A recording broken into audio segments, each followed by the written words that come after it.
All right, so this is section 6.2. This is going to be factoring trinomials where the leading coefficient is 1.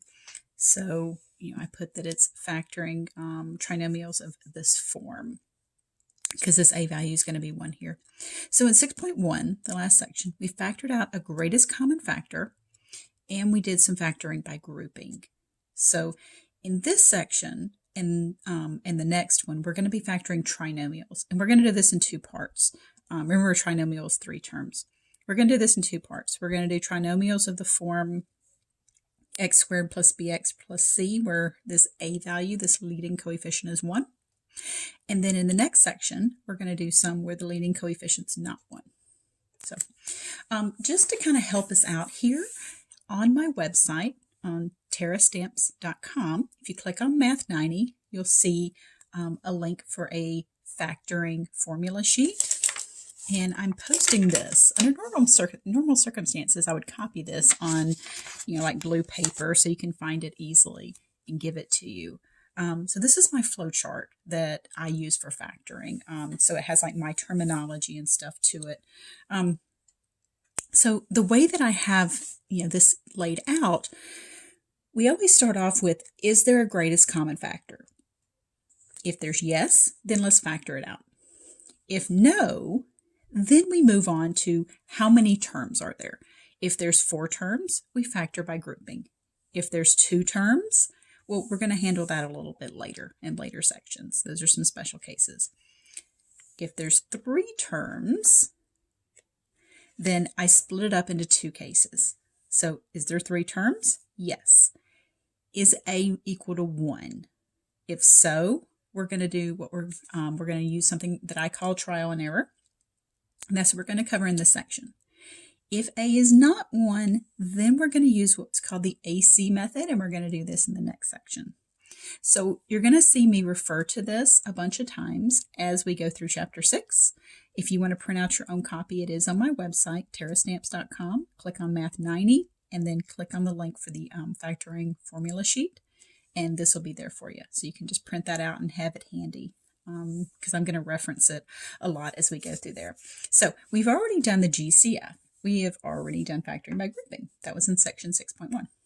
So now we're down here to the trinomials. So we're going to do specifically the case where that leading coefficient is 1. Okay, so now remember in chapter 5, we multiplied out things like this. These are 2 binomials. They're 2 terms each. So we multiplied them out by using the distributive property, or FOIL. So factoring is the opposite of the distributive property. Factoring is going to reverse this multiplying out, this distributive property, or this FOIL. So to factor trinomials of this form, we're going to use what I call trial and error. Okay. And it's a certain amount of, it's not just like random, kind of guess and check, grope and hope kind of stuff. It's, going to be some educated guesses. We're going to have some stuff to go off of. Okay, so to factor this trinomial, let's first think about when we multiply out, when we FOIL, so let's go ahead and use that term. We have first, outer, inner, last. When we multiply that out, when we distribute that out, the 2 first terms, right, or the 2 front terms, whichever if you use, those 2 multiply to give you this.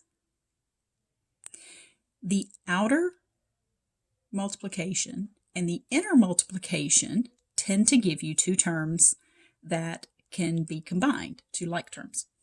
So if you add those up, the sum of the inners and outers, you get this middle term. And then the product of the last numbers gives you this. So in working backwards from that, we're going to make use of that, okay? So we're going to need, so if we're looking at this, at x squared plus 17x plus 30. So let's go to the next page here. And you know what? I didn't write the original problem down here. So x squared plus 17x plus 30.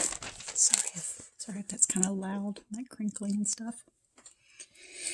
So here's what we're going to split it into.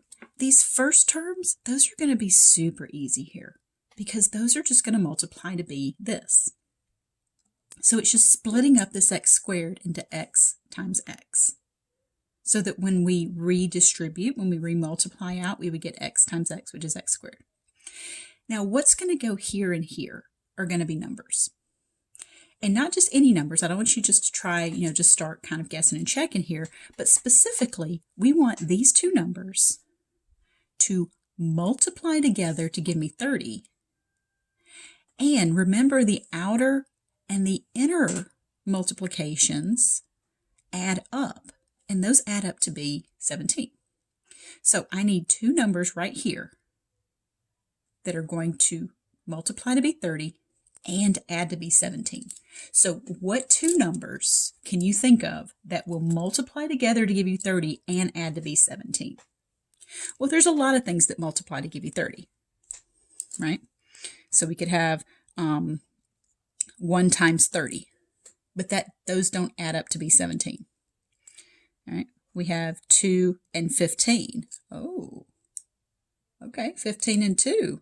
We can get to 17 from that, can't we? We could do 3 and 10. That's not going to get me to, those don't add up to be 17. So it's a matter of finding two numbers that satisfy both of these criteria, that both multiply to be 30, and that's why I underline that and, because it's important, and add to be 17. Okay, so it's 2 and 15. So we have positive 2 and positive 15. So there we go. That's the factorization of this trinomial. If you were to redistribute or FOIL this back out, you would get x squared plus 15x plus 2x. Those are like terms that would add to be 17x, and then 15 times 2 is 30. So it's not just kind of willy-nilly guessing here. There is, there's method to this. Okay, so I didn't do any of these out yet. I figure we would do them together. So this one is going to split into 2 parentheses. The first part's easy. It just splits this x squared into x times x. Now, what's going to go here and here? You always want it to multiply to be that last number and add to be the middle. So I want two numbers who multiply to be positive 36, and those same two numbers need to add up to be negative 12. So our signs are a little tricky here. So we're going to have to be really careful because we want that negative. We want to add up to be negative 12. Okay, so let's start thinking about how 36 splits up. So we have, of course, 1 times 36. We have 2 times 18. We have, what else? 3 and 12. We have 4 and 9. What else? And 6 and 6. So thinking about all of those different scenarios, that's why I called it trial and error. It's a matter of just kind of figuring out what numbers are going to go here. So I want them to multiply to be positive 36 and add to be negative 12. Now, here's the thing. If it's got to multiply to be a positive number, then these two numbers have to either both be positive or they have to both be negative, because a negative times a negative would be a positive 36.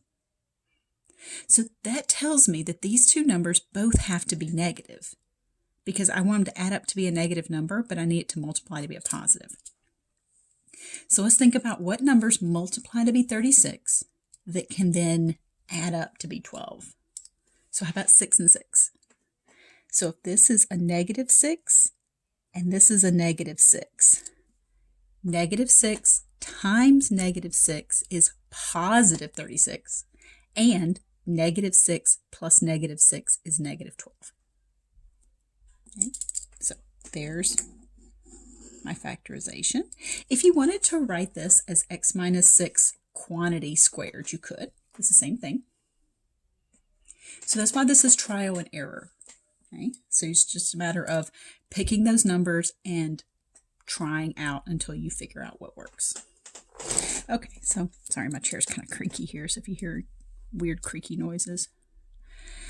Okay, so we got two parentheses. This y squared splits up into y times y.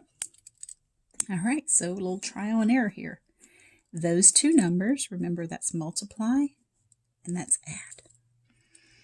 I want it to multiply to be positive 6, and I want those same two numbers to add up to be negative 7.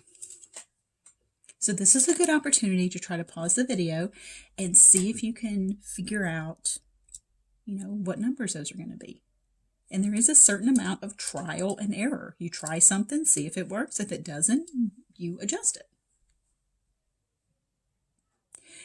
Okay, so thinking about multiplying to being 6. It's either 1 and 6 or 2 and 3. Right? Well, the 2 and the 3 can't add up to be 7 or negative 7. So it's got to be the 1 and the 6. Okay. Again, just like this last one, I need it to be a positive 6. So if this is going to be 1 times 6, it's going to be positive. Either both of these signs need to be positive or both need to be negative. How do you know which one it is? Well, that's where this negative 7 comes in. Since you want them to add up to be negative 7, they both have to be negative. So I get negative 1 times negative 6 is positive 6, and negative 1 plus negative 6 is negative 7. So there's my factorization. You can check these, and you should.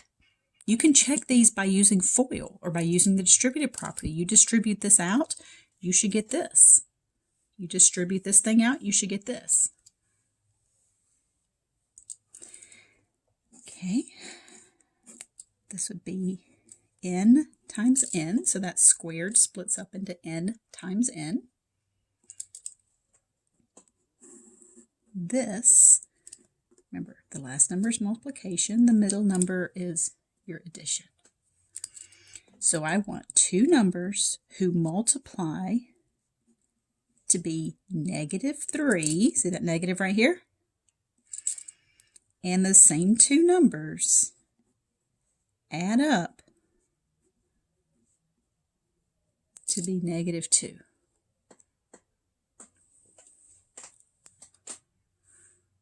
Well, there's not many choices here. When you're talking about multiplying to be 3, your choices are 1 and 3. So it seems like we're just going to have to adjust some signs. Okay, so we know it's going to be 1 and 3. Because it multiplies to be a negative, one of these has to be positive and one has to be negative. It does matter. It matters which one you're going to do because that's where this negative 2 is going to come in when you add. So I want these. So my choices are either, let me kind of scooch that up a bit. So my choices are either negative 1 and positive 3 or positive 1 and negative 3. That's an and sign, not a plus sign. So those are my two choices. Well, which one of these pairs will add up to be negative 2? Well, if you add these, you get positive 2. So it's not that one. But 1 and negative 3, those add up to be negative 2 and multiply to be negative 3. So it's a positive 1 and a negative 3. So that's another reason this is trial and error, right? So it's just kind of a, figuring out what numbers are going to meet this criteria. We see in the next section that there is a little bit of a systematic way of going about it, but when the leading coefficient is 1, I think this is probably the easiest way to go about these. All right, so this one, I'm just going to come down here. That x squared splits up into x times x. And then these two numbers, remember, this is your multiply, this is your add. And remember, your multiply and your add are these coefficients. So don't look at this add and say x. No, no, no, no. It's a 1 right here. So you want two numbers that multiply to be negative 30, and those same two numbers need to add up to be positive 1. All right, let's think about the numbers that multiply to give you 30. So we have 1 and 30, 2 and 15, 3 and 10, 5 and 6.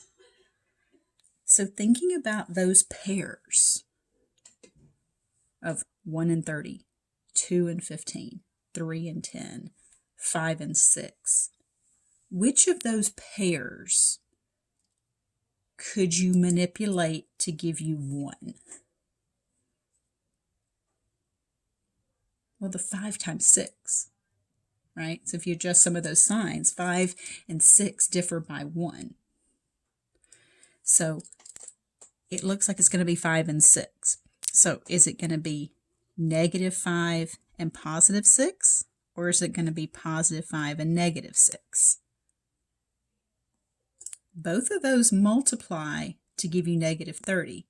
But which one of these pairs, is it this top one or the bottom one, will add up to be positive 1? Well, negative 5 plus 6 is positive 1. Positive 5 plus negative 6 is negative 1. So it's going to have to be the minus 5 and the positive 6. Now, just for the record, if you put plus 6 and minus 5, that's the same answer. So if you put this parenthesis first, that's okay. But if you put plus 5 minus 6, that's a totally different answer.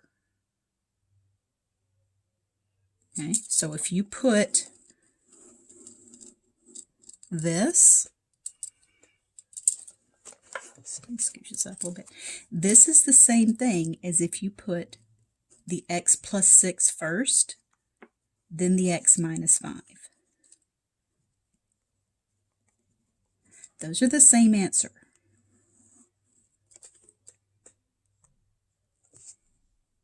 Okay, so notice the 6 is still plus, the 5 is still minus. But if you put plus 5 and minus 6, that's a different answer. It's a very subtle difference, but it is different. If you multiply that out, you get a minus 1 here. You don't get this particular trinomial. Okay, so let's go to the next page. And I'm just going to do all of this at one time because we don't have too much more to do to finish up this section. So I'm just going to do this in one video. Okay, so let's look at this one, factor complete. So we know from the last examples that this first squared is going to just split up into the same letter twice. This, we know, is your multiply and your add. So we want two numbers who will multiply to be negative 1 and add up to be positive 3. Okay. So what numbers will multiply to be negative 1 and add to be positive 3? Well, let's see. My choices for multiplying to be negative 1 are negative 1 and positive 1. That's the only way that I'm going to multiply and get negative 1. Well, I take that back. It could be plus 1 and negative 1. But that's it. There's no way that adds up to be 3. So what Hawks does is sometimes it throws these at you that can't be factored. It'll say factor completely. This particular one cannot be factored. So no such numbers exist.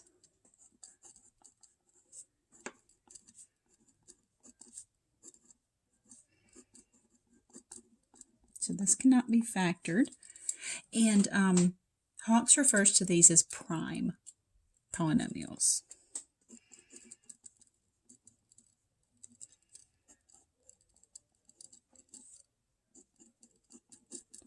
So if you happen to see that terminology, you'll know.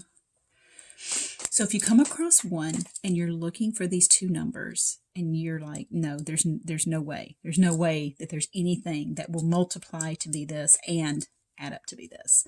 So in this case, then you kind of have that lurking that, it can't be factored.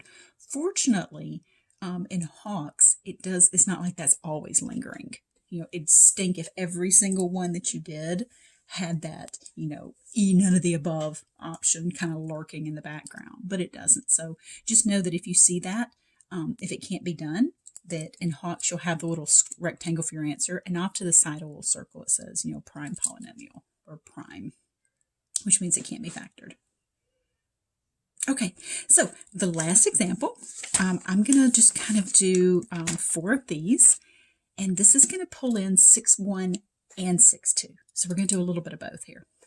So you notice this is factor completely. That means that you may just have to factor a little bit and then a little bit more. And that's exactly what we're going to do. So remember, where'd it go? There's the flow chart. So we've got my little flow chart here. Remember how I said we're always going to start up here? We're always going to ask ourselves first thing, is there a greatest common factor? If there is, we're going to take that out. And then we'll go through and factor the rest of it. So that's what I want to practice with this first, okay, is the idea of factoring a little bit and then a little bit more. So if you look at these 3 terms, they do have a GCF that can come out. So what's the greatest common factor? Well, that's a 1, an 8, and a 15. So the coefficient-wise, it's just 1. But look, x cubed, x squared, and x. Remember in section 6.1, the greatest common factor of the variables is the smallest exponent. So my greatest common factor here is this x.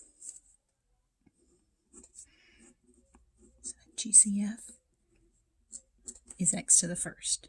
So I'm going to take out that GCF, so I get x. Now, what do I have to multiply that by, x by, to get x cubed?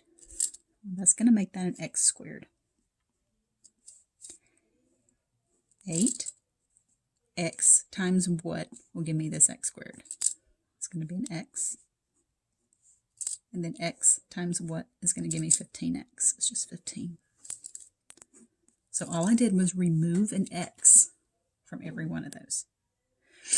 This is partially factored because this stuff inside here can factor further. So that's why, you see that completely, factor completely. This is factored a little. So we want to go ahead and completely factor it. This is a trinomial.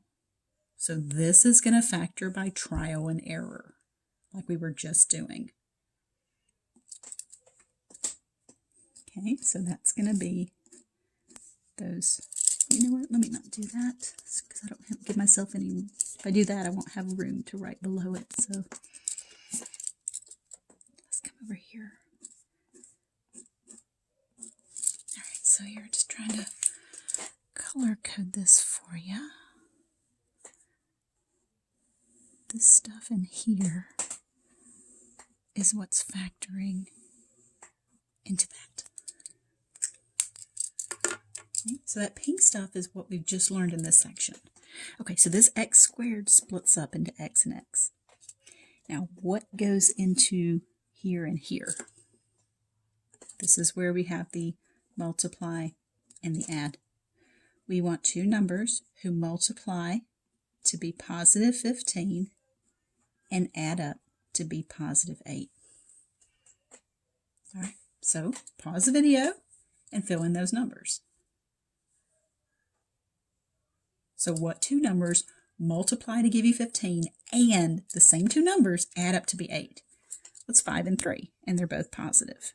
So plus 5 plus 3. Now, your final answer, now, I just did this in pink just to show you that that's the stuff we learned in this section. Your final answer is this whole thing. The pink stuff is just what we did in this section. The greatest common factor was the stuff that we did in 6-1. So, just trying to color code some of this. I'm failing miserably, but we'll see. All right, once again, we're going to take out a greatest common factor from this. So looking at 15, 30, and 15, what is something common that we can take out from there? This chair. Okay, so let's take a 15. We'll go into all three of these. So I can take out a 15. And what about the variable? X to the 5th, x to the 4th, x cubed. What's the greatest common factor of those three? What's the smallest exponent? So it's going to be that x to the 3rd. Okay, so removing 15x cubed from each one of these three terms is going to give me x to the 2nd minus 2x plus, now look, I took out the 15, I took out the x cubed. Don't leave that blank. Okay, that's going to be a 1 right there. Because remember, when you redistribute this, you would need something here so that when you multiply this 15x cubed by this, you get 15x cubed. All right, so there's the greatest common factor. This part right here is going to factor further by trial and error.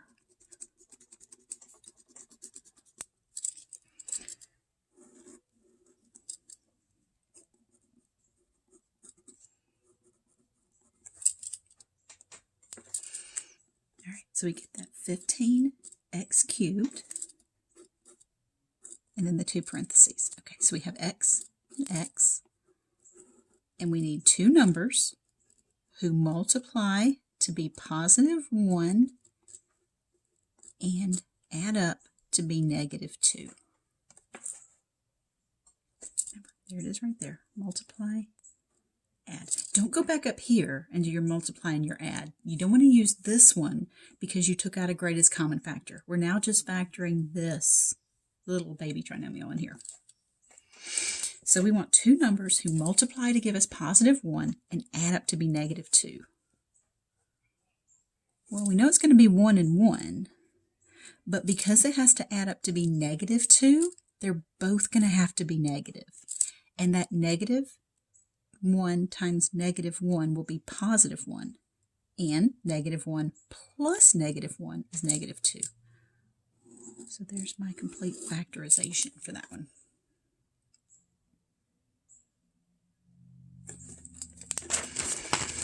Let's do a couple more. I know this is kind of a little bit longer of a video than I usually make. All right, let's look for that greatest common factor here. So here it looks like 2 is my GCF and a to the 2nd. So we'll take out that 2a to the 2nd. That'll leave me with a to the 2nd plus 12a plus 54, and I had to take out 2. Remember, taking out is the opposite of distributing, so it's really division. So let's see. So what's 54 divided by 2? So is that 27? And then I took out that a squared. That's partially factored. So there's the GCF. And then this part right here is a trinomial with that leading coefficient being 1. So this one, we're going to factor by trial and error. So we have the 2a squared, and then the two parentheses here. We have a times a, because I split that a squared up.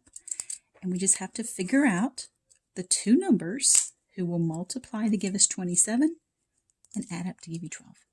So we want to multiply to be a positive 27 and add up to be a positive 12. So you should pause the video and see if you can figure out what those numbers are going to be before I do it.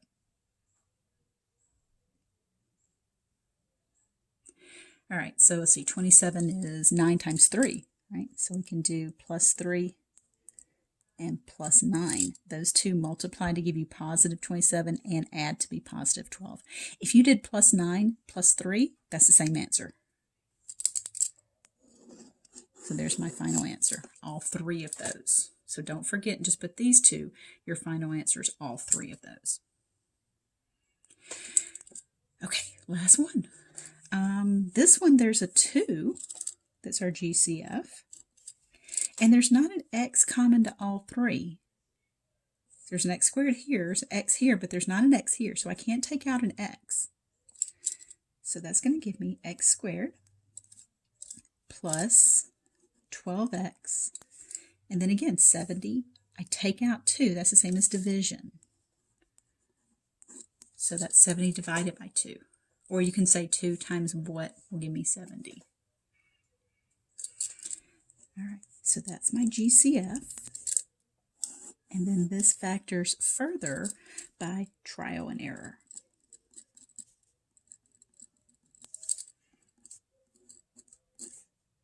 So I just wanted to show you that the GCF could be something that's just a single constant there, or it could be something that has a constant and a variable part to it.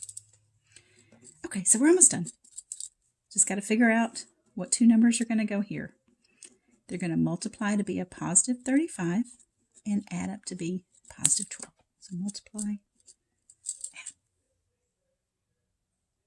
So I hope by now we've done a bunch of these and you feel a lot more, a lot more comfortable with this. So multiplying to be 35, how about 5 and 7? So 5 and 7. And then if both of these are positive, both of these will be positive.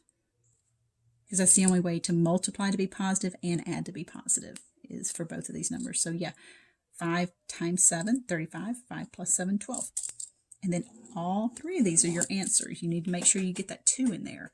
So all three of these are considered factors. The 2 is a factor, x plus 5 is a factor, x plus 7 is a factor.